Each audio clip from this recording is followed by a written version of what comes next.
wanna believe when I got the news that you would leave, that I would never hug you.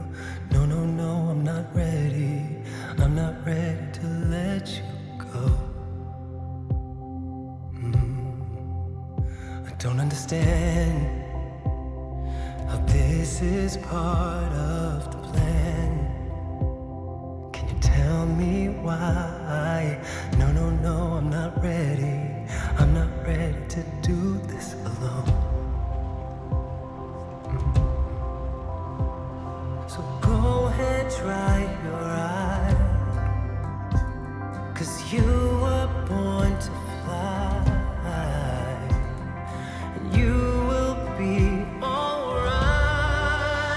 How can I believe that it was you I felt in the breeze, that you were right beside me, telling me that you're with me, watching me like an angel now.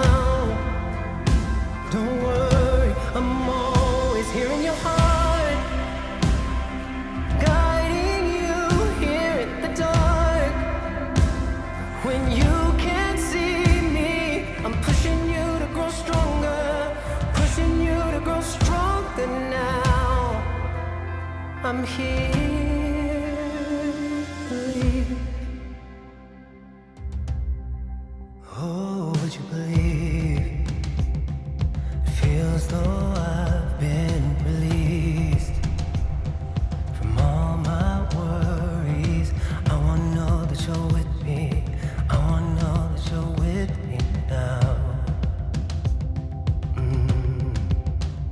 Here in my heart, guiding me from the dark.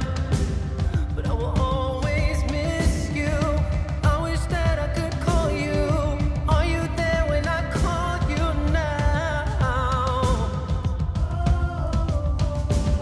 So go ahead, dry your eyes, 'cause you were born to fly, and you will be alright. Would you believe all this happened to me? But I'm still not broken. No, no, no, they can't bring us. No, no, no, they can't take us down. Don't worry, I trust. I didn't realize that when my whole world ended overnight, that you were right there guiding, pushing me to grow stronger. I pray that I can grow stronger now, 'cause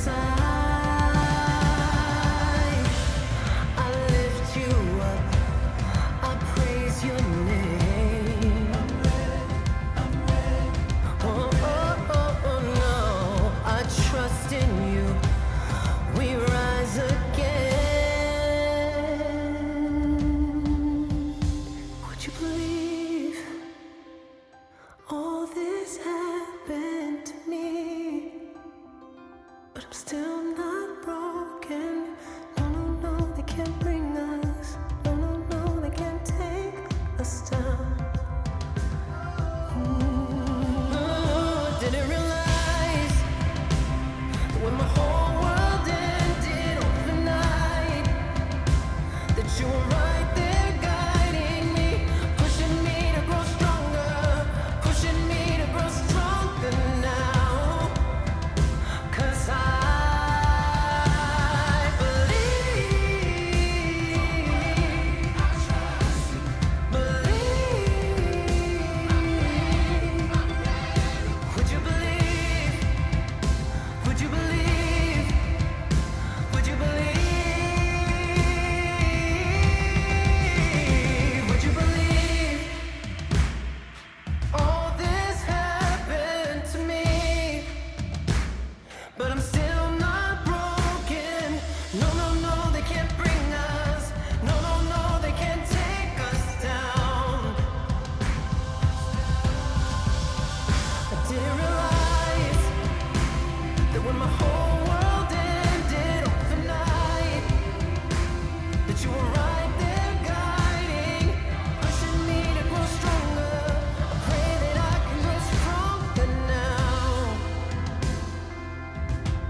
these photographs of you and me. It's how much you love me. I just wanna say thank you. I just wanna say thank you now. And I believe. Kingdom family, kingdom family, kingdom family. Here we are, all together, here from all over the world. And I'm so grateful. First of all, I have to tell you, I'm so grateful. This is not a virtual background. This is a reflection. I'm sitting outside in front of a window. Let me see if I can show you all. And this is a reflection of the clouds on the other side. Like if I can show you all where I'm at. I'm in Atlanta at my sister's place, way up high.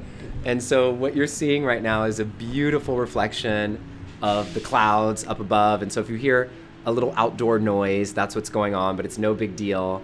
And we are here rising together. We are here standing together. And I see there are several new people here today at the Kingdom. And so if this is your first session here at the Kingdom, I want you to make sure you type in the chat box, first time. Make sure you type in the chat box first time, because if you type in first time, then our entire community will welcome you. And I see Magdalena and a few people are asking, where's Barbara? Barbara's my mom. Barbara is in the other room sleeping, and she actually told me to tell you all hello and that she's so sad she's gonna miss the Kingdom today. We had a really long night with my niece last night, who's 1 year old, and so my mom is taking a moment to rest, and she said she loves you all, and I already kind of guided her through the teaching that we're doing today. And so I just want to welcome all of you. If this is your first time ever here, type in first time. Our whole Kingdom family will welcome you. And if this is not your first time, I would love for you to type in just where you're chiming in from, so that we can know from all over the world, all of these people coming together from all over the world, standing together, where we're coming in from today. I'm coming in from Atlanta, Georgia.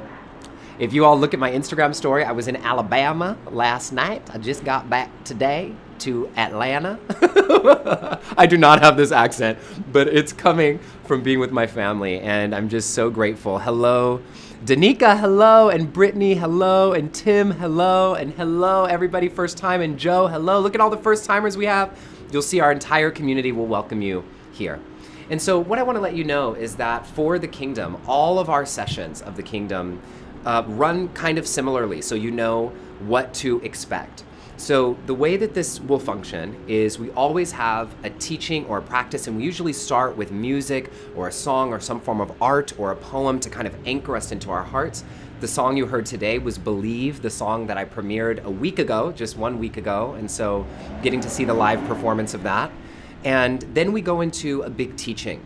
And all of our teachings leave with an action or a power action and some sort of inspiration that you can actually take away and use in your life. You know, one of the things that's different about this than, for example, church, or even just listening to a motivational talk or something like that, is that you are gonna leave with tangible, actionable tools that you can use in your life. And so I'm so grateful for each and every one of you for being here today. And I just want to check in and make sure that my sound is okay and you can all hear me okay, even though I'm outside and everything is fine. So just let me know in the chat box. And I see you, Kate from London, and Eric from Seattle, and Raylene from Studio City, and all of our regulars, Mary Teresa, oh, I see you, and Alonzo, and Dion, and Emily, and Carrie, and Jacques, hello, and Magdalena, Wanda, hello. We see you. Hello, Brittany from the Bay Area. You know I'm from Pittsburgh, East Bay. So let's go ahead and jump into today's session. And what we always do here at the Kingdom is we start all of our sessions with a prayer. And for those of you who it's your first time here, when we do a prayer, what happens is I will guide us through a short prayer. But I'll give about 60 seconds of silence for you to welcome in your own personal prayer as well. And so I invite you to welcome in your own either religious prayer or spiritual intention as we start today's session. Okay, hands over the heart, one over the other, and let us dive into our prayer.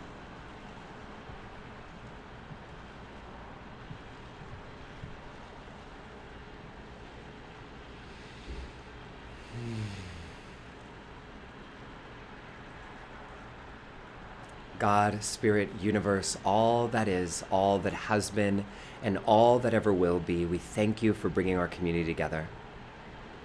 We thank you, we thank you, we thank you. Thank you for always bringing us back home to ourselves. Thank you for giving us a sanctuary inside of us so that no matter what is swirling around in our world, that we always have a place to call home. A home with a capital H, a home that is a place for us to surrender, to rest, to trust, and to be. May we always be reminded to be compassionate with ourselves anytime we feel like we're off track. May we be reminded to be kind and compassionate to others when they fall off track. And may we remember that every single person that we meet and every single thing that we see, even the people and especially the people who sometimes feel different than us, that they are but a mere reflection of us right back into our own selves. And so as we learn to be kinder to ourselves, may we practice that kindness not just on ourselves, but on others, especially those that we try to other, because we know when we other others that we also do that othering inside of our own selves. So here at the Kingdom, we are here for unity. May we be reminded of our unity. May we be reminded that we are united, and when we stand together, that we are stronger together. And no matter what name we may call it, that force, whether it's God, the universe, spirit, Allah, whatever name it might be, may we all remember that it's all coming together under the force of love, not to divide, not to disconnect, not to be rambled and shambled in fear, but to connect us to something greater, to bring us hope and peace. So as we feel that space inside of us that may feel like an other, the part of ourselves that we sometimes hide in fear. And as we witness the part of ourselves that others, when we look at someone else or another community or a type of people and see them as another, may we remember right now that our liberation is bound to one another's, and together, only together, can we all be free. This is your moment now to welcome in your own personal prayer.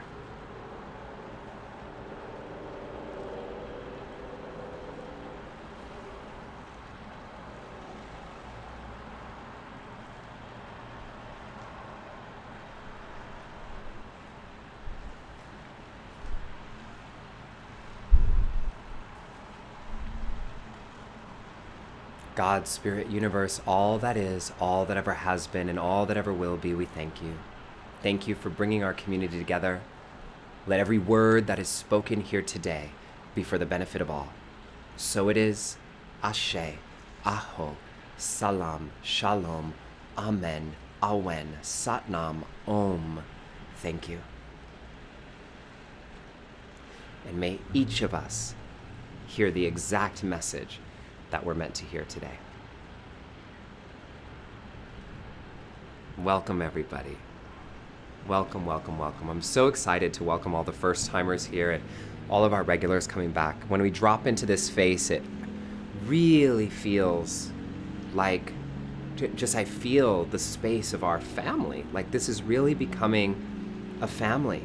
And if anybody's having trouble viewing anything or seeing anything, you all know that you can let people in the chat box know that they need to just refresh their page if anything comes up that is challenging for them.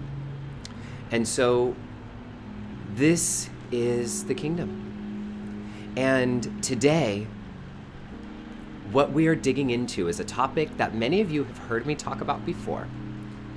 But the reason I'm bringing it up today on our 36th week of the Kingdom, 36th session of the Kingdom, is because I think this is a topic that not only have I gotten more skilled at teaching from the last time I taught it here at the Kingdom, which was at our very second session, but 36 weeks later, I want you to see how after some of you heard this before, and I know some of you this is going to be your first time hearing it, how it lands in you differently now, and what it is that you've done to overcome it.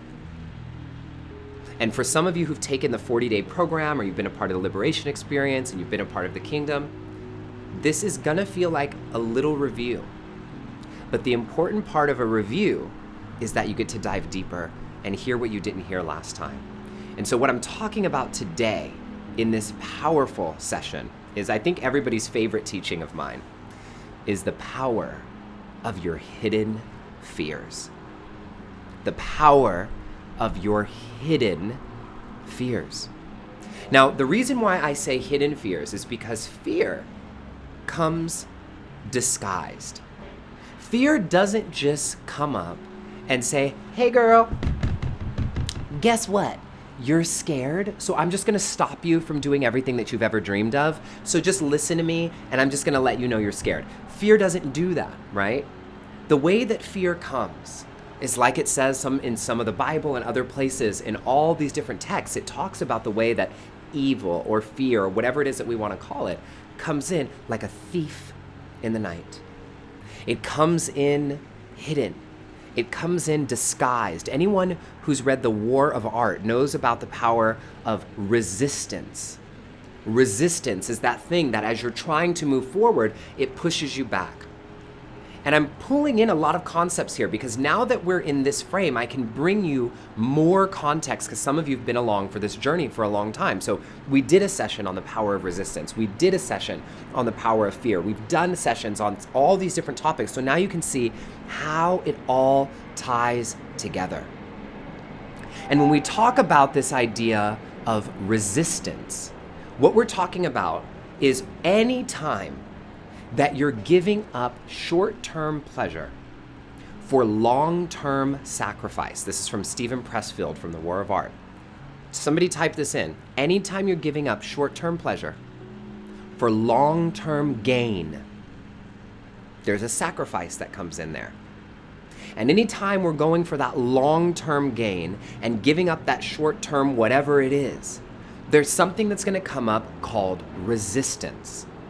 This teaching changed my life because you start to realize that you don't have resistance to eating the chocolate cake. I say this as I just ate a whole bunch of chocolate cake last night, if you watch my Instagram story in Alabama. And so there is a really important, and Susan, I see you. I know you've been here from almost day one. We're so happy to have you here. And you know, one of the things that as we're talking about resistance is the fear is a form of resistance. And the resistance only comes up usually when you're trying to press forward and create something new in your life. And so this is why today, what I'm covering with all of you are the 7 forms of fear. The 7 forms of fear, and learning exactly what you need to do to spot them and to start to overcome them. And the reason why I chime into creativity is because fear and creativity are what I call conjoined twins. And so I have this really interesting picture here that is kind of like, you know, an artistic picture, but it really illustrates the point here, okay? Fear and creativity are conjoined. They come together. They come as one. There is no way that you can be doing something that actually pushes your creative limits without having a little bit or a lot of bit of fear come along for the ride. You can ask Alonzo, who's here right now, okay? Alonzo just put out his album, Enough. Alonzo also performed in the Love Over Fear concert. How much fear or nervousness did we feel preparing for that concert, which was something totally new for all of us? Alonzo singing songs from his new album for the first time. Alonzo, you can let us know, how that was for you. And so this is really important because what a lot of us think is that once you feel ready, then you'll start to go after your dreams. Once you're not scared, then you'll move forward. Once you're not nervous enough or you're not afraid enough, then you'll start to move forward towards your dreams and your goals. But this is not how it works. The way that this is the big difference between people who go after their dreams and people who wait on the sidelines. The big difference is this, is people who go after their dreams say, I'm scared, but I'm doing it anyways. I'm scared, but I'm doing it anyways. When I got up there in the Love Over Fear concert and hit the very first song, I am ready for love. My voice, my hands, everything is shaking. You can't see it on the camera. We think people can see it. My mind is like, oh my God, this is happening. And the fear is there and it's going, ah. But the thing is we think what we have to do is shut the fear down. And sometimes it doesn't shut down. The way that you actually feel better in the fear is you go, all right, okay, this is how it feels to be alive. And whoa, am I alive right now? You know, like the amount of energy moving through your body. And so many of us, we don't have the capacity or we don't have the practice at holding that much energy in our bodies. And so this is what a meditation practice, so now I'm weaving this in. This is what a mindfulness practice and a meditation practice and all of that, how this comes into play is because we practice holding the full capacity of our energy. And so I'm weaving this and bringing it deeper and deeper because like Alonzo says here, doing it afraid has become the norm. And this is what it becomes. Doing it afraid becomes the norm. And when you do it afraid, you learn. And guess what? Sometimes you fall on your face. Sometimes you mess up. Sometimes you make mistakes. But as Oprah always said, there are no mistakes. Yeah, there are things that we wish happened differently or that we had done differently, but there are really no mistakes. The only thing that there is lessons. And when we make a mistake, when we fall on our face, when we mess up, I've had many moments where I stepped on stage and tried to sing and just messed up. My nerves took control over me, my brain took control, and I messed up. I didn't sound good. Who cares? You know what I mean? Like, in the grand scheme of life, you sounded bad.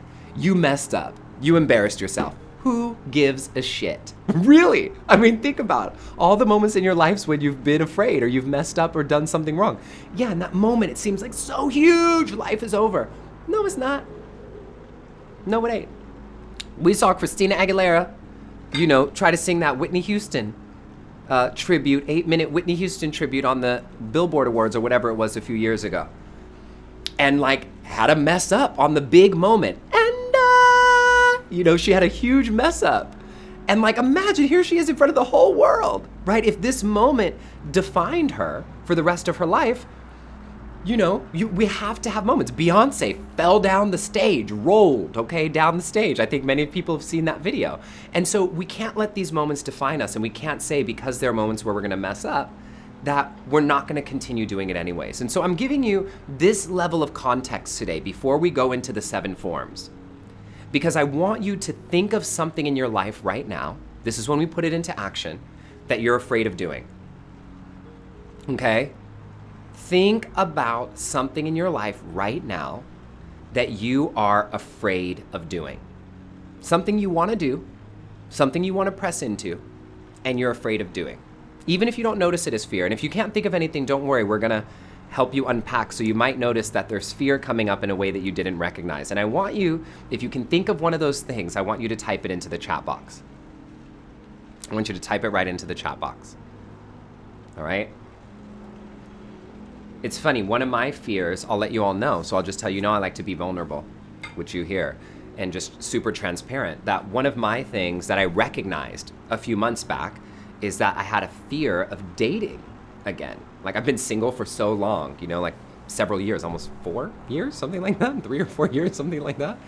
And, you know, I was so focused on writing my book and doing all this, and I had this thing in my mind that I had made up that like dating was gonna throw me off track, that it was gonna confuse me or throw me off track and ruin everything that I had built. I had built this thing up in my head because I've made mistakes in the past, right? I've made some errors in my dating calculations. But I'm not that person anymore, right? And so I had to realize that I was doing all the things, and when you hear the 7 forms of fear, I'm gonna use dating as an example all the way through because I think a lot of us can relate to it, but I recognize so many moments where, oh, I must be afraid because I'm doing this again. I must be afraid because I'm doing this again, right? And I know a lot of you relate to this. I see Alonzo throwing the eyes up. Okay? And for those of you who are new to the kingdom, I'm going to jump into the teaching now. For those of you who are new to the kingdom, one of the things that we do here, anytime you hear me or somebody in the chat box or any of our special guests say something that makes you want to go like, amen, or like, yes, or like, throw your hands up in the air, all I want you to do is throw your little emoji hands up in the chat box. And if you throw your emoji hands up in the chat box, that's how I will know, and we'll keep exchanging energy back and forth. And if you don't have emoji hands, then you can even just type in the words hands up, okay? And that's the way that we'll do it. So you can even type the words hands up and everything will be great, all right? So let's jump into the teaching. I gave you quite a bit of context before we jumped in. So here are the 7 forms. I'm going to want you to type all of these in, okay, so that you remember them. Form number 1 is what I call real fear. I'm like, it's what I call real fear. It's just a word, right? Real fear. And the reason why it's important for me to name real fear here is because one of the things that we do in the spiritual community often, as we spiritually bypass fear, is we pretend often that fear is not real. We pretend often that fear is not real, and we say, there's no such thing as fear. You just rise above your fear, just like going into these clouds that I'm in front of right now. Rise above it. No. This is not the way that it works, okay? This is not the way that it works. We know from shadow work, which many of you have heard me talk about, that the way that we actually get through something and learn something is to go through, is to go in and through the thing, okay? All the way through. And so it's not about running away from your fear. It's not about spiritually bypassing your fear. It's about getting intimate with your fear and getting close to your fear, knowing what your fear is telling you, knowing what makes you scared, knowing what it says to you, getting intimate and close with your fear. And so the reason why I call it real fear is because fear has a purpose biologically in our bodies and in our lives. Fear is here to keep us away from danger and to keep us safe anytime that we're in a moment that feels threatening to our lives or to our physical safety or our health. And so we have to listen when there's an actual fear happening. You know, Oprah did this amazing episode on women who had been, and I apologize if this is a little triggering for some people, but I'll keep it light. But she did this amazing podcast episode where I think it was Gabrielle Union or somebody was on there that she interviewed. Don't quote me on that, but there were several people that had like abductions, like women who had been abducted or physically assaulted or had some relationship and something had gone wrong. And their fear was kicking in to try to tell them, don't let him in, don't go down that door, don't open the door, don't walk down that hallway. But because they wanted to be nice, this is a big thing with women, right? Like I want to be nice, I don't want to hurt everybody's feelings. And I'm only quoting that it's for women because it's what I heard in Oprah's thing.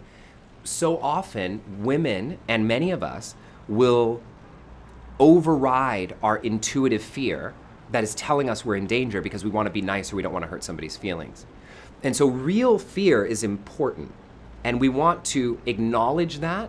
And the reason why I say it's important that we get intimate with our fear is because if you can get intimate with your fear, you can know the difference between real fear and what I call an echo fear, which is what I'm getting into next. So this is number 2, echo fear, okay? Echo fear. So somebody type that in right now, echo fear. So an echo fear is when the real fear is no longer present in your life anymore, but you have transferred that story and that narrative and that fear into your current reality and your current situation. I'll give you all an example, okay? So the news media will give us lots of echo fears. So I was just driving this morning, literally an hour ago, I was in the car, driving from Alabama in the country, visiting family, back into the city of Atlanta to be with my sister. And my family all got vaccinated. It was my first time. My mom and my uncle got to see each other again. It was just 5 of us that we were finally able to see each other. And we had to pull over to get gas. And my mom and I were looking at the gas station, and my mom's like, I don't know if we're safe. Like, should we get out here? I don't know, Justin. Like, and I said, I have to go to the bathroom. And she's like, I don't know if you should go to the bathroom. Like, we're in the middle of nowhere in Alabama. Like, you know, and she's thinking of all the things that have been showing up on the news around social justice. And she's like, just look around here. There's no black people here. Like, you can tell this is an area where there's only white people. What if this? What if that? Like, what if there's a Trump flag? Like, look at this and that. I said, Mom, we are at the gas station. Okay, like, I'm going to the bathroom. I'm going to be fine. We don't live, I'm not going to be stupid. I'm going to watch my surroundings. But we don't live. I do not choose to live my life based on fear. I'm not ridiculous. I'm not stupid. I'm not going to put myself in obvious danger. But we don't live our life based on fear. Okay? And so I go in, and what was so funny is I go in the bathroom. The people working inside were black. Then I get inside, and this black dude drives up in a BMW, and I said, Mom, look, it looks like there's a lot of black people in this city. And she starts laughing. And so this is really important, right? Because yeah, there's real situations that have happened, but even the real situations create these echoes in our minds that we start transferring on to current situations.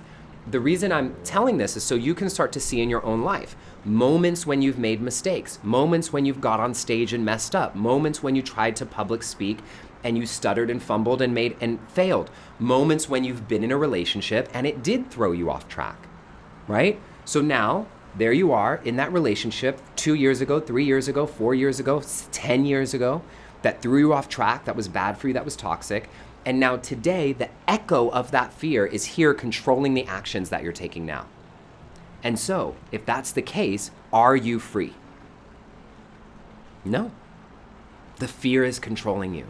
And so the way that you watch for this is to watch when you're applying a story from an old situation to your present life, even if there's no bearing, there's no anything that tells you that what you're experiencing in your present life relates to what happened before.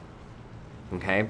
So I gave my example about dating because this has happened to me before, right? Like I've been in relationships in the past where I was super on track, super doing my thing, and then because I'm a Pisces, I just like dive in head first and then realize like, oh my gosh, what did I do? But I'm not that person anymore. I've grown, I've evolved, I've learned from those mistakes.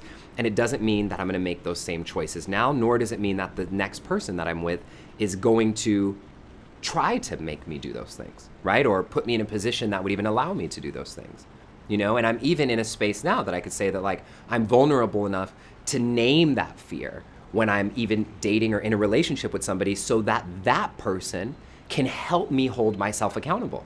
That's the kind of relationship, right? That would be a more empowered relationship. Because now you can name your fears and you don't have to hold your fears by yourself. The people around you can help you hold them up because you know how to name them. So this is the aspect of an echo fear. And I spent a little extra time on this than I normally spend because this is one that gets people often. So take a second right now and just think of a moment in your own life where an echo fear has been present. Okay? Think of a moment when an echo fear has been present and notice what it's caused you to do. It could be something in your life now, or it could have been something in your life before.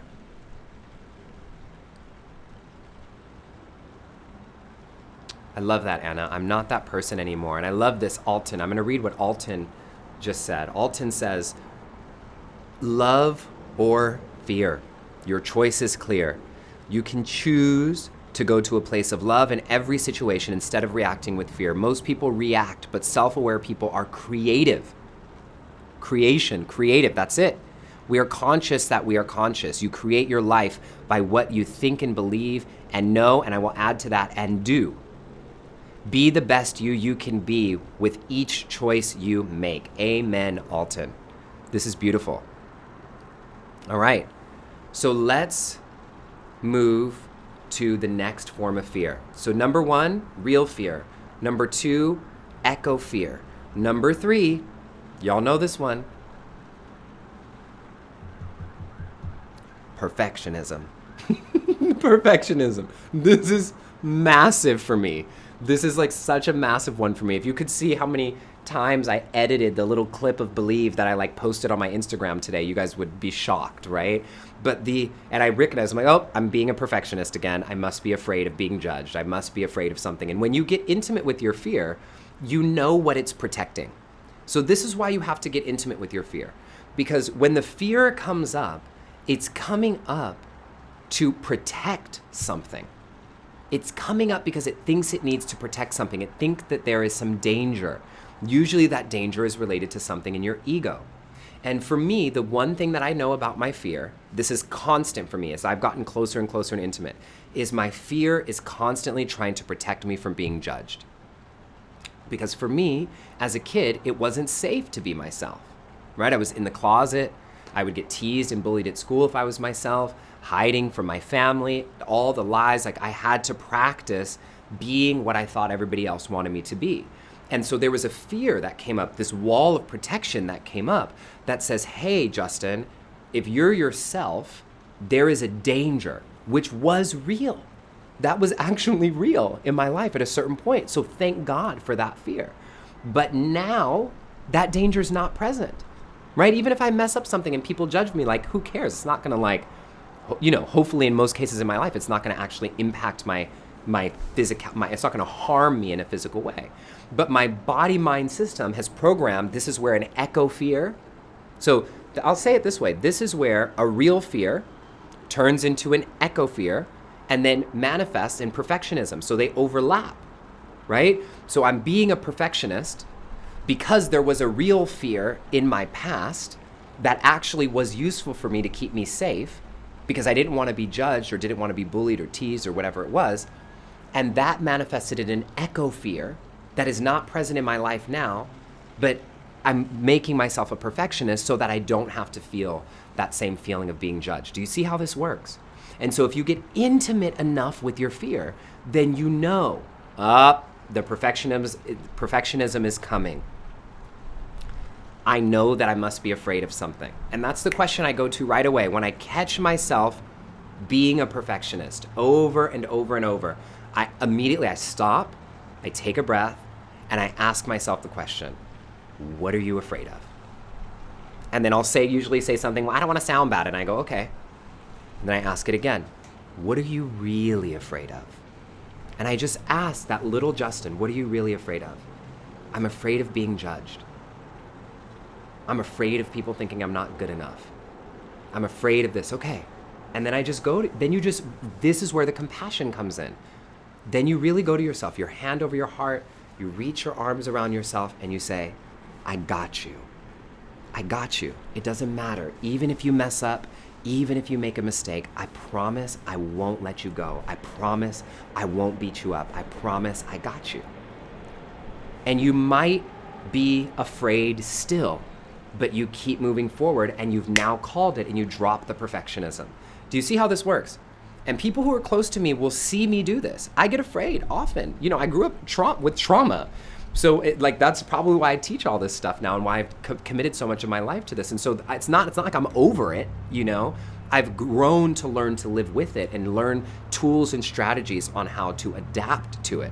And so people who are around me, if you were backstage at the Love Over Fear show, there was a moment right before where I felt my fear coming up and I closed my eyes and I said, no matter what happens, I got you.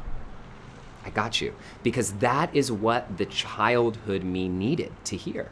Is no matter what anybody says about you at school, no matter who you are, no matter how you want to dress, no matter how feminine you are, I love you anyway and I got you. You don't even have to be good. Even if you're not good. This is what most of us tell ourselves. You're going to be fine. You're going to be great. You're going to be good. That's not it. That's what most of us were told in our childhood around perfectionism, right? So what most of us do when we try to soothe ourselves and we're afraid is we do this. You're going to be great. Don't worry, you practiced a lot. You're going to be really good. You're going to be fine. Everything's going to be perfect. Everything's going to be great. No, that's not soothing. That's like telling this little child who's telling you I'm scared, like, everything's going to be fine. Don't worry about it. That's not what you need, right? That's not what you need. What the childhood you needs is to say, even if you fall on your face, I will be there holding you. Even if you mess up everything, I got you no matter what. That's what we need. And it's never too late. There's a quote that I saw that's beautiful that says, it's never too late to give yourself the childhood that you deserved. It's never too late to parent yourself in the way that you needed to be parented. My mom, Barbara, who's here often right now, she's in the other room sleeping, she's gotten so much better, but it's mainly because I've been able to do this work on myself and share with her how it's harmed me, right? So if you're somebody who's a perfectionist, don't soothe yourself by saying, it's okay, you're gonna be perfect, right? Like that makes it worse. Say, even if you're not perfect, even if you're the worst thing in the world, I still love you. That is self-compassion. That is self-love in action, okay? And so, yeah, those of you who know me, if you're ever with me in person, those of you who are, for example, coming to Esalen at the end of the month, there's several of you coming to Esalen, to the retreat that we're doing, the social distance in-person retreat that we're doing at the end of the month. You'll see me in moments. I'll close my eyes and I'll just go, okay, I got you. Okay, so I'm spending a little extra time on these today so that we can dive deeper. And if you all have any questions, you know you can always type them into the question box. Beautiful. So let's go to the fourth form of fear, which is a massive one. And you can see how these all kind of weave together a little bit. This one is called the inner critic. The inner critic. The inner critic is the voice in your head, the voice inside your head that says that you're not good enough. And so you can see sometimes it's interesting to kind of delineate between these items because they relate in so many ways. And I love all the interaction you all are having in the chat box. It makes my heart so happy, by the way. I love the support you're providing each other. Just know that I see you and I could just read the comments all day. I really could. But I'm trying to like focus my energy to give you all the points, but keep supporting each other in the chat. It's beautiful what's happening in this community. You know, I think it's actually one of the benefits of being online. If we were in person, you couldn't have all this dialogue. You would have to be keeping it inside. So being online is amazing because it allows you to focus on the content, type it down without distracting anyone, and like continue to be there and support each other. So continue that, hands up. So inner critic. The inner critic is the voice in your head that says that you're not enough. I'm not blank enough. I'm not skinny enough. I'm not attractive enough. I'm not young enough. I'm not good enough. I'm not evolved enough. I haven't learned enough about myself. I haven't done enough therapy enough. Whatever it is, you're not blank enough, okay? And the inner critic constantly tells you and does something that is called dissuasion. I want somebody to type that word in here. Dissuasion.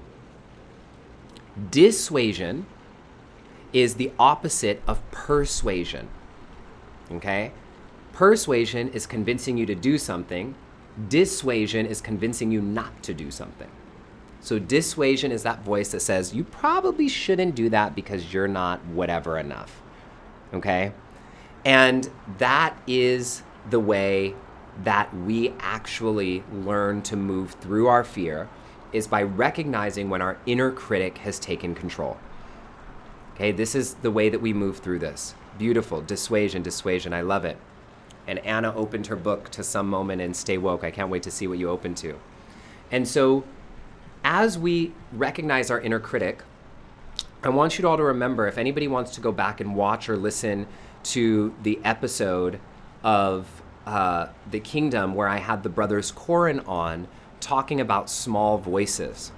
They gave a beautiful, beautiful quote that I've never forgotten that said, is this voice silent, still, and in your best interest? Somebody type that in. Is your voice silent? Is that voice silent, still, and does it have your best interest? Excuse me.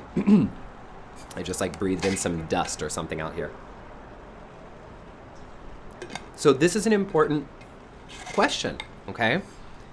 Because this is how you start to understand, is this my critical inner voice, or is this my intuition, or is this my inner knowing? The inner critic is not silent, it's not still, it's not kind, and it definitely don't have your best interest. And that small, still voice is that voice that is moving you forward towards your goals. That voice that whispers at you and says, hey, you can do it. That voice that comes up when you feel good. So that's the inner critic, okay? Everybody got that? I feel like there's something that wants to come through about this. So the thing about the inner critic is this. We all have one. It doesn't matter how spiritual you are, how much work you do on yourself, how many podcasts you listen to, how many sessions of the kingdom we do when we get to our 111th session, which will be very exciting. It doesn't matter. You're always going to have an inner critic. It's a part of what happens in human psychology and in the brain. And so your goal with the inner critic, and I talk about this in Stay Woke around toxic thoughts and toxic beliefs, which is in chapter 3, is you don't get rid of your inner critic. You move closer to it to understand it. And if you understand it, then you can catch it. And even when it's talking, you don't have to pay attention to it, but you can be tender with yourself and again, hold yourself. So the goal is not to get rid of the inner critic. The goal is to be in relationship to it and make sure the person making decisions in your life is not the critic, but it's you with a capital Y, your highest self. Beautiful, everybody.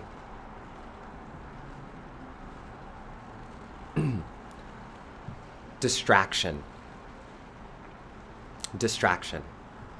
This is the next form of fear, number 5 of 7. Now, this is a massive one, but before I go into it, I just saw a question come up in the chat box from Lisa that I want to name. So Lisa said, I'm not sure I ever had that voice that says, you got this. How do you get that voice? You make it happen. It's not a natural voice for so many of us. It wasn't natural for me to do that. The first time I went into therapy, it was not the first time I went into therapy, but the first time I actually really started digging into my inner critic work, I was in with my therapist and she asked me to soothe myself. And I just was silent. I didn't know what to do. I was like worked up and she said, soothe yourself, soothe yourself. And I said, okay. And I was like, everything's gonna be all right. Like I didn't know what to say. I'd never been soothed in that way. And so I had to learn it and I had to practice it and I had to take it on. All these things that we come up, these critical voices, those weren't natural either. Those were things that we practiced, that got practiced on us, that came in outside of us by repetition over and over, and then we've taken them on. And so Lisa, I love that you said, I'm not sure that I have this, you've got this voice. Most of us don't have that voice naturally. What we have to do is remember to choose it, remember to practice it. And even, my therapist at that time had said to me, Justin, talk to yourself like you're talking to like a little child.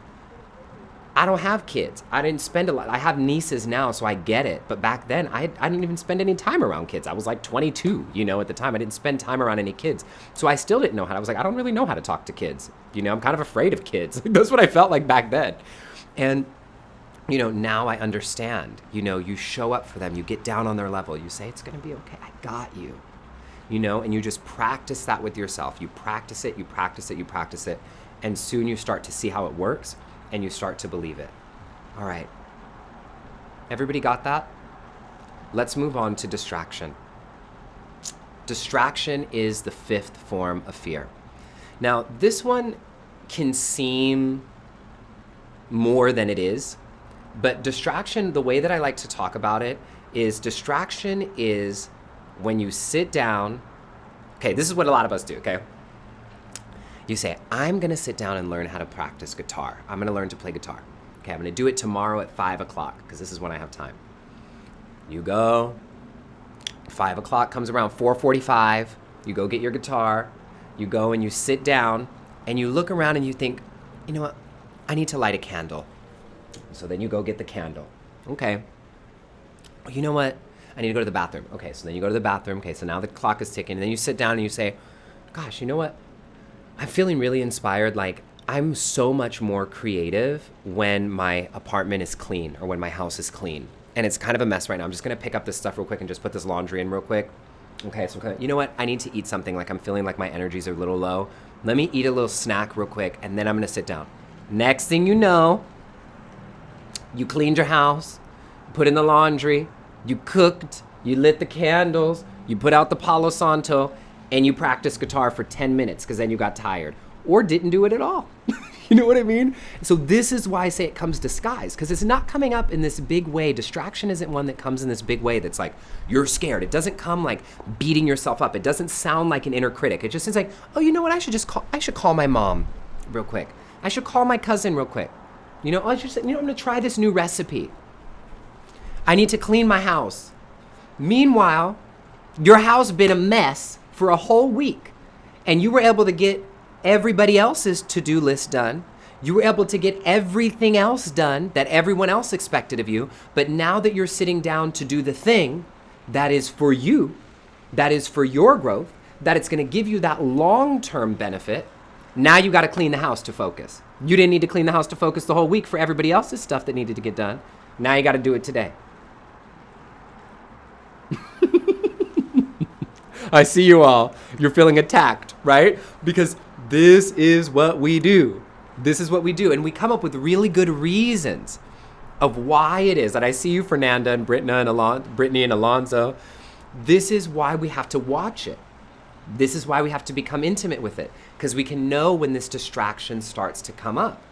And when it's a combination of like perfectionism and then, oh, you know what? You're just in this, I just can't think about it right now. I can't, da-da-da. So then you're going to go distract yourself with something. It's like it turns into this combination and we're just ping pong balling, or like in a, what's that thing called? The little, the game with the ball. Anyway, you're bouncing around to all the little forms of fear and you're just popping around, and guess what? Still haven't done the thing that's going to actually make you happy.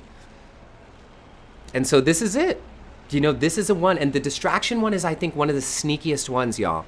Because perfectionism, the inner critic, the echo fears, like we can notice those sometimes because they come up more like they feel hard. And if you get enough practice at feeling your energy shift like that, when it feels like intense inside your body, it's easier to notice that it's a fear coming up because you feel the energy change into something that feels a little harsher or more critical or more, you know, something like that feels edgy. Distraction usually doesn't have an edge. Distraction normally feels good. Like, oh, I'm gonna do this and I'm just gonna do this and it's my birthday, so I'm gonna do this and I'm gonna do that and everything's fine. You know, it feels like wee la-di-da. So that's why the distraction fear is super, super sneaky and why you have to catch it and focus. Okay? And it doesn't mean that you don't have fun, doesn't mean, but not when you're supposed to be doing the thing. Not when you're supposed to be giving up the short-term benefit for the long-term gain. All right? So just watch it. Watch when you got to try all those recipes and call so-and-so. And, oh, let me tell you something. Fear and resistance, this is from the War of Art, it recruits friends. It gets, the more evolved you get, the more spiritual you get, the more work you do on yourself, the better you get at catching it, the more evolved your fear gets, the more evolved your resistance gets. So the resistance will recruit friends. It does this to me all the time, and often with my closest friends or my family members. Okay, I'm just getting ready to sit down and do the thing. Getting ready. And then my phone rings. Justin, do you have a second? And I know you all have that moment where you see the phone ring and you know, I really shouldn't pick this up right now because I'm getting ready to do this thing. Just real quick. She probably really needs something. Click. And you think, I'm going to tell her real quick. Boop. An hour later, you're in somebody else's drama. So distraction can often even come up as you having to save someone else or be in someone else's thing. So it will recruit friends to keep you off track. And your friends don't know, right? And so this is massive, okay? Now, let's continue. Number 6 of 7, indecisiveness. Indecisiveness. This is massive. This is a big one for me. I don't know. I can't choose between these two things. I can't choose between should I do this or should I do that? And obviously when we're making decisions, there's moments that we don't know, which is okay. But when we feel that swirly, you know, when you're swirling in your head and you've called 5 people and you still don't know what to do, that's the moment, okay? That's the moment. That's the indecisiveness moment, when indecisiveness then shows up as fear because it's holding you back from making the move. It's holding you back from moving forward. This is how indecisiveness stops us. And this shows up as a big one. Now this is another one that you have to be careful because you think, I'm just not sure, you know, and then you spin yourself into so much unsureness that you end up making the wrong choice anyways. And then that wrong choice reaffirms that your fears that you shouldn't have done it. Do you see how this happens? So it turns into this perpetuating cycle. You make the wrong choice, and then your inner critic comes in and says, see, you shouldn't have done it because you're not good enough. And then the perfectionism comes in, and then it turns into this whole cycle when really it was the indecisiveness in the first place that got us off track. My thing, and Anna opened to this chapter, is make a move. You're going to learn a lesson either way. Do something. You're going to learn a lesson either way. Make a move. Make a choice. Somebody type that in. You're going to learn a lesson either way. Okay? Yes, I love that. Kat typed in left and right at the same time bring you to a stop. And yeah, so Carrie and Jerry both said, what if you make no choice, or what if you really don't know? There are moments for that, right? And this is why you have to get to know your fears. Sometimes there are moments to pause. Sometimes there are moments to wait. Sometimes there are moments when you go, you know what? It's not time. I'm not sure. But if that not sure continues and continues, or if it's around a certain topic that you always are not sure about, I'll give you an example.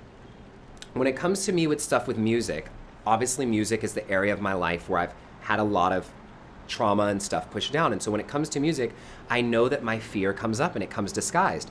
When I'm creating a program for you, when I'm creating the kingdom, when I'm creating a course, when I'm putting together a workbook, when I'm doing all this kind of stuff, I just do it. I'm like, boom, I'm in flow, got it. Is that perfect? I don't even know. Things will have typos. Mary Teresa knows because I'm so just ready to put it out, to help, to serve, to give. When it comes to music, I'm overthinking everything. I gotta ask, perfectionism, all this stuff, like going crazy to try to figure it out. When I come on here every Sunday and give it to you guys, because I'm not afraid. Like, I don't have the fear of speaking in the way that I have the fear of singing. And so I have to know that the fear for me is often going to show up in a certain area of my life because I'm intimate enough with my fears to remember that and to know that. Cool? Y'all got that? Let's go to the final form of fear.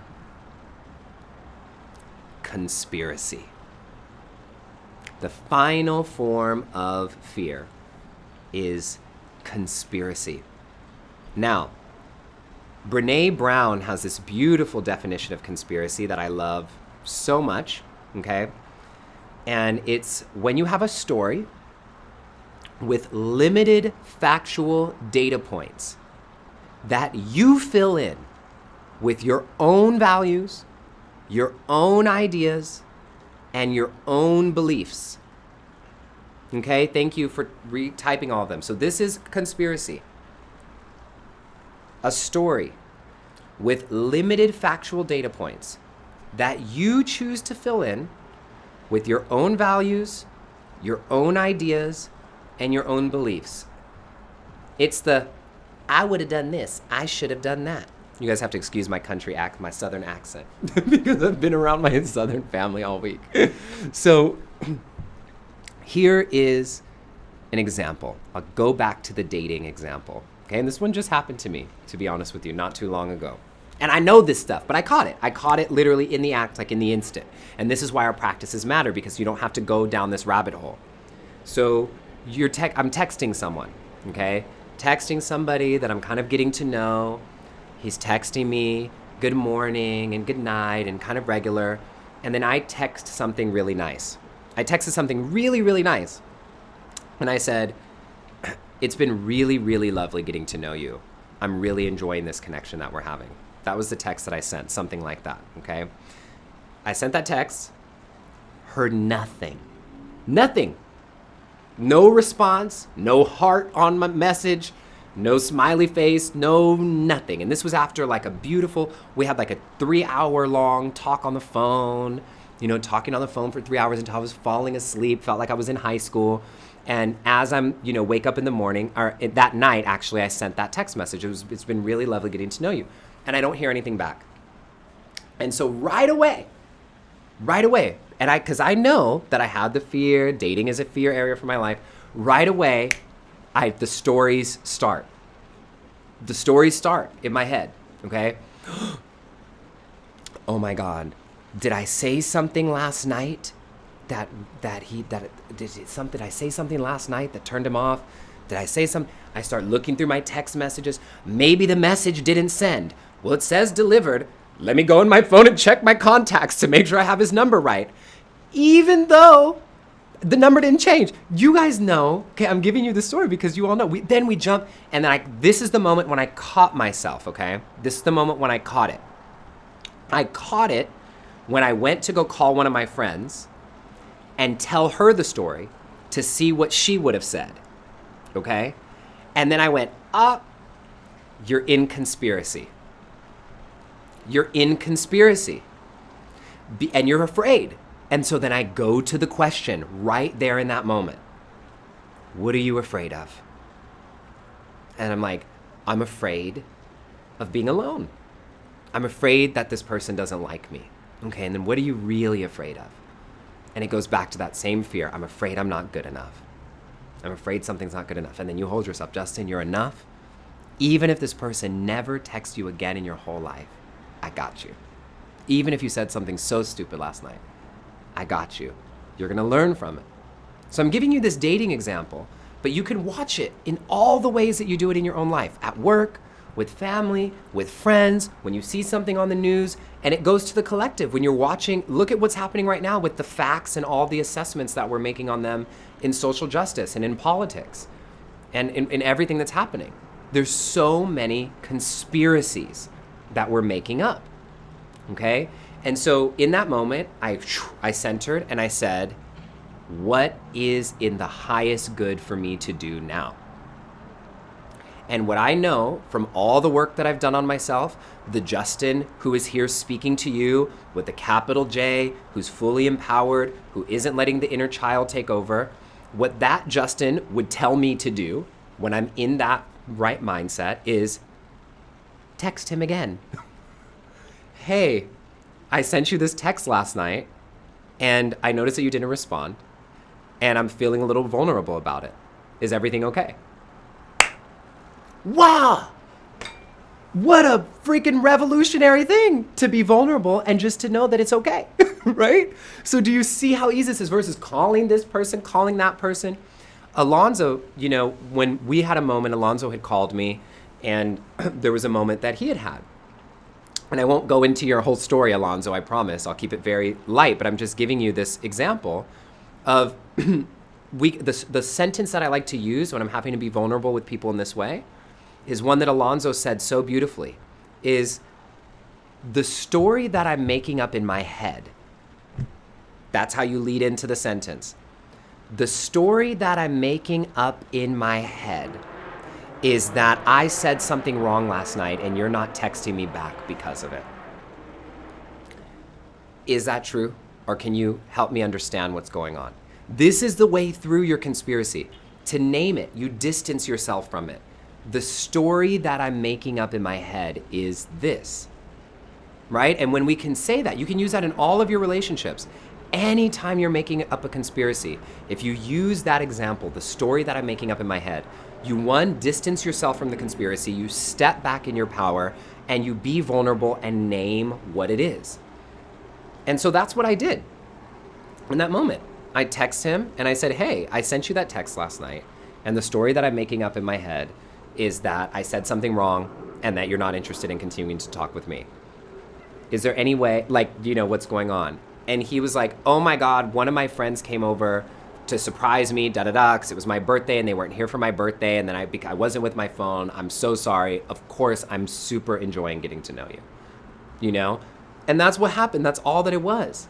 And so we can get ourselves through the conspiracies by being vulnerable, being real, speaking up right away, not playing the guessing game, stepping past your fears and stepping all the way through for clarity, clear communication to remember the truth of who you are. And so this is the power. And the thing about conspiracies, and the reason I always end with this one is because it's the sneakiest form, is conspiracies keep us stuck in what if. Excuse me, in what if. What if?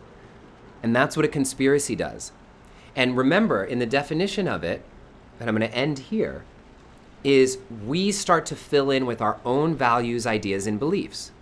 And so in that example that I gave you, if I would have called one of my friends and said, oh my God, this is what happened.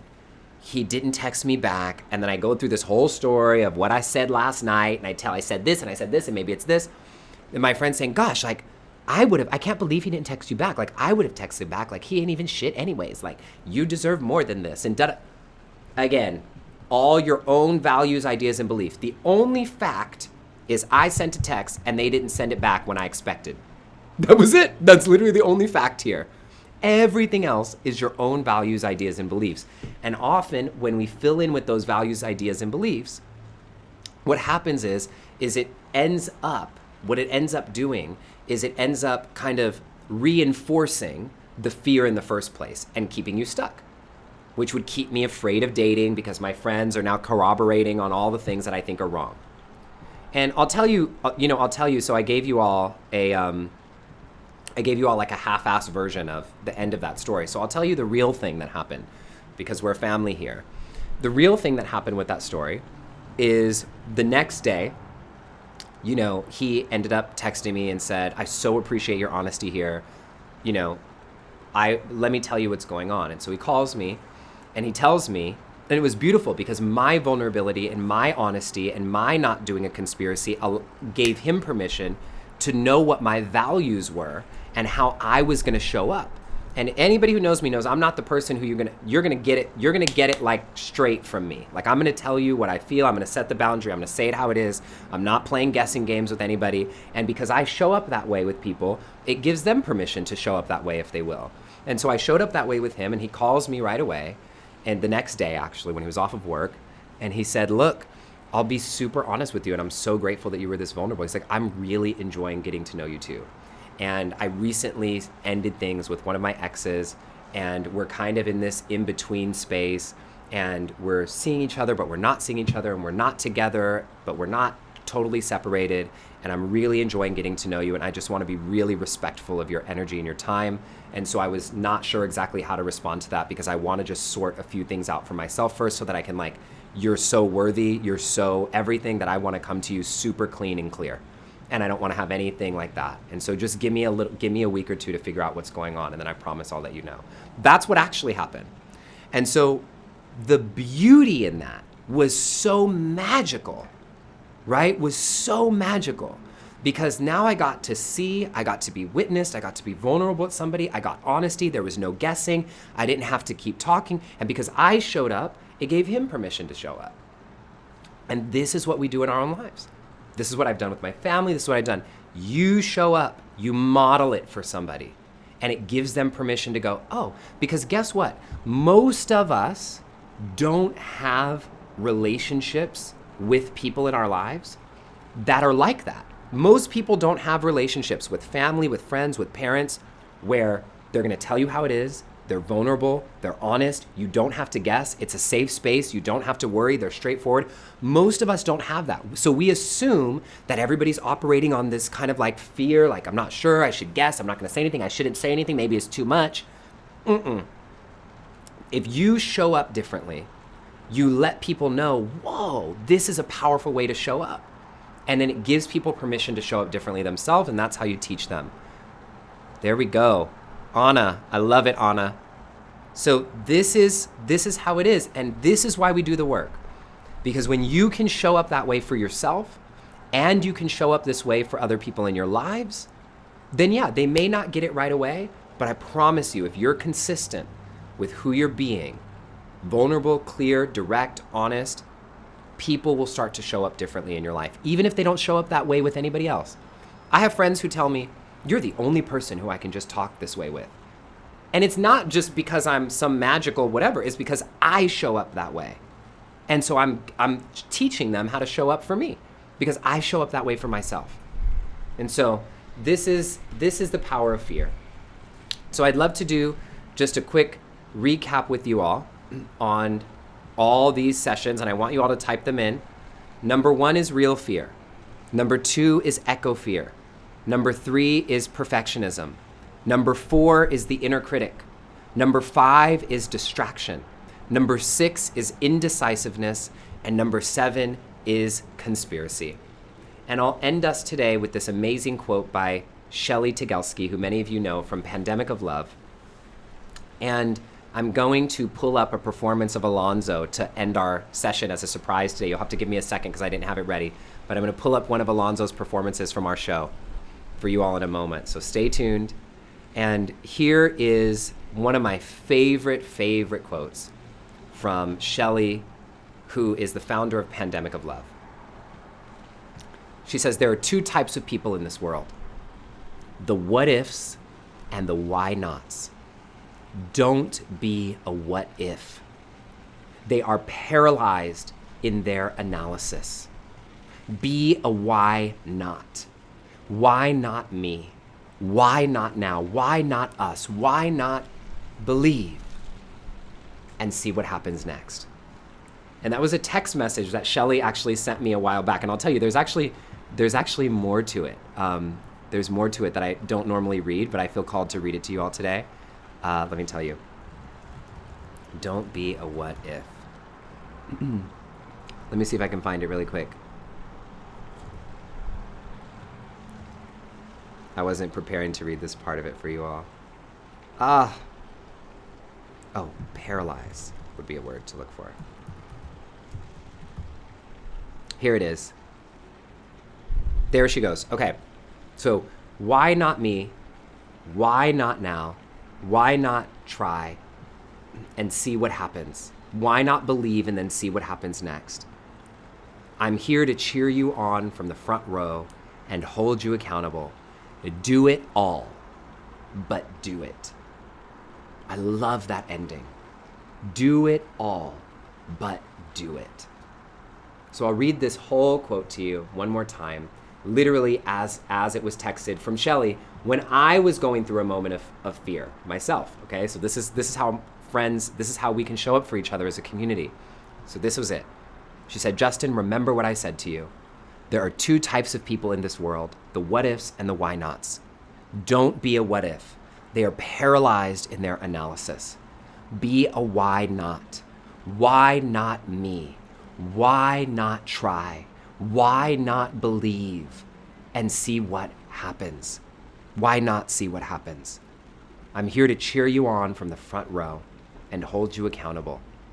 Do it all, but do it. Do it. And so this leads me to the closing of our session today, of our kingdom session today, which is our power action. And I want to remind you, many of you did this in the 40 days of transformation program. This is the key to living your dreams. You pick one thing every single day, one new thing every day that you're going to commit to doing to take you in the direction of your dreams and your goals. One thing every day.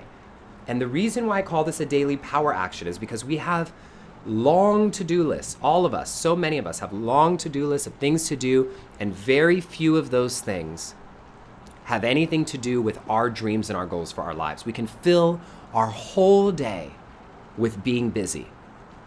But how many of the things that you're doing in your day are taking you forward towards that dream or that goal? And the reason why the thing is not happening is because we're afraid. There's a fear inside of us. We're sometimes afraid of our own power. We're afraid of being too much, afraid of not being enough.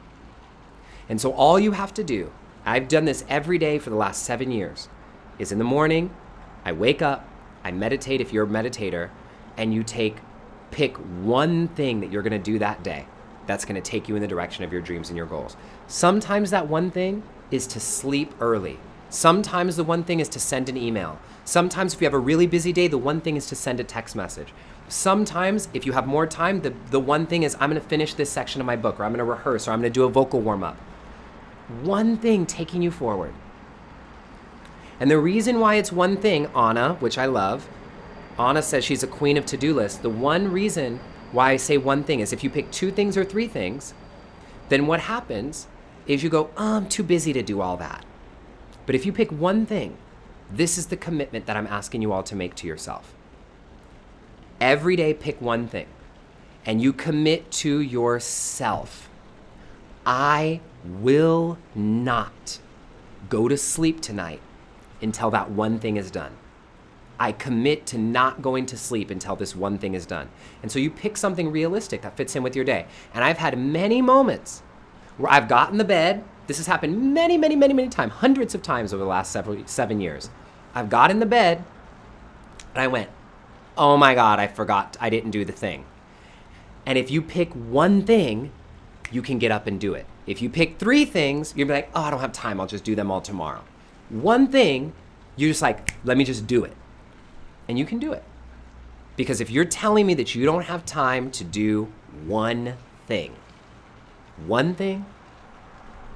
you lying. Because you do. You're doing a 10-minute Instagram meditation every morning. Okay, 10-minute, 15-minute email meditation on the toilet. You have time to do one thing.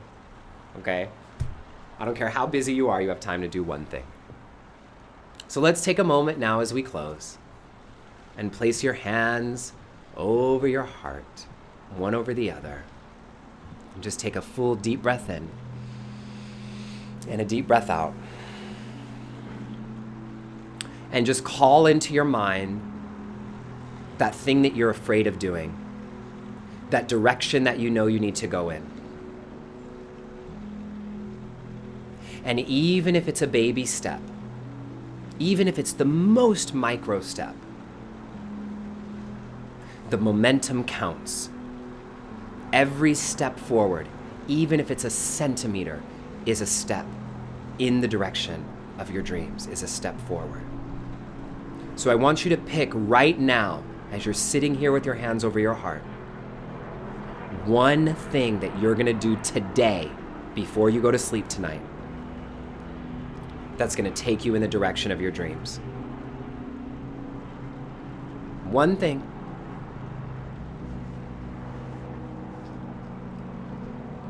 And once you have that one thing, take a deep breath in, a deep breath out, and tell yourself, I commit to me.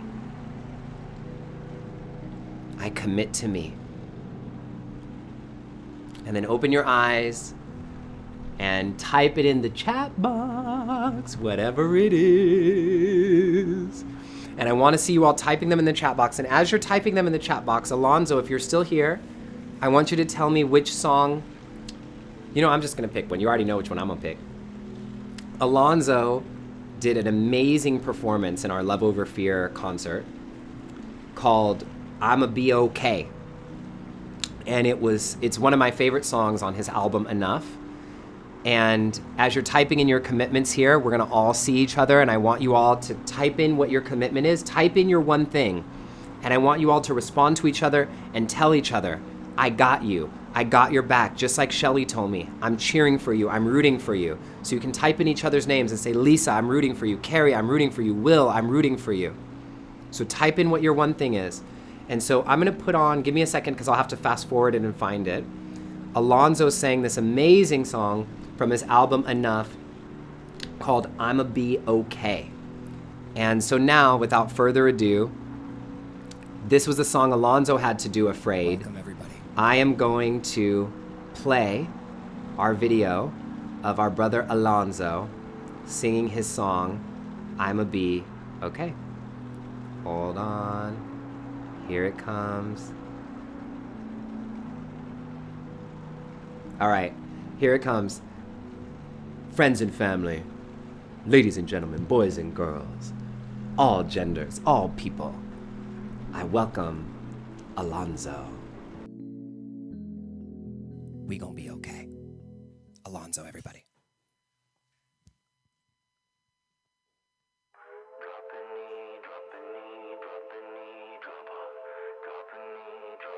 I always go uncomplicated. Look for love through all this hating. Something to fix me from this broken. But these wounds, they just ain't healing. I tell myself, look in the mirror and cut myself to feel the fever. And now I wear these battle scars. When I get lost, they say, remember who you are. I don't know where I've gone and don't know why I run. I'm trying to get back to where I started from. Don't know why I bleed these monsters that I feed. Oh, I'ma be okay.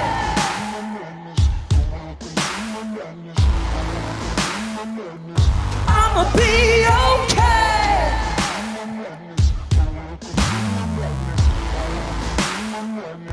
I'ma be okay. Gotta stay high, swallow my pride. I'm on a mission, I'm on a mission. Something inside is making me nervous. Pain that I hide is making me nervous. yeah. This feeling is vicious, I need attention. No competition, no intervention. Something I had is making me nervous.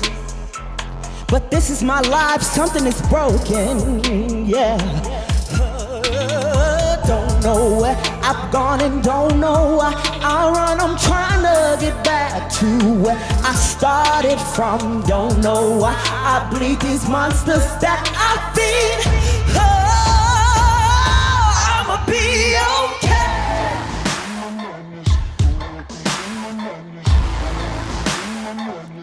I'ma be okay.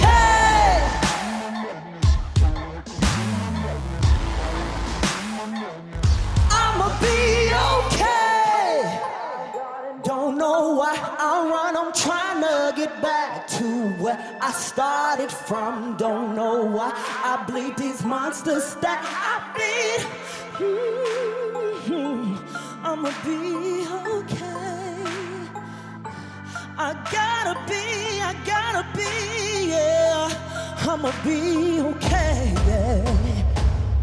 I'ma be okay. Welcome to my madness. Welcome to my madness. I'ma be okay. Welcome to my madness. Welcome to my madness. I'ma be. I don't know where I've gone and don't know why I run. I'm trying to get back to where I started from. Don't know why I bleed these monsters that I feed. I'ma be okay. Everybody, Alonzo, everybody. Alonzo, Alonzo, Alonzo. We love you. Hands up for Alonzo, everyone. Amazing. So as we close out our session today on the power of our hidden fears, one of the things that I want to make sure I tell all of you is I just posted this on Instagram.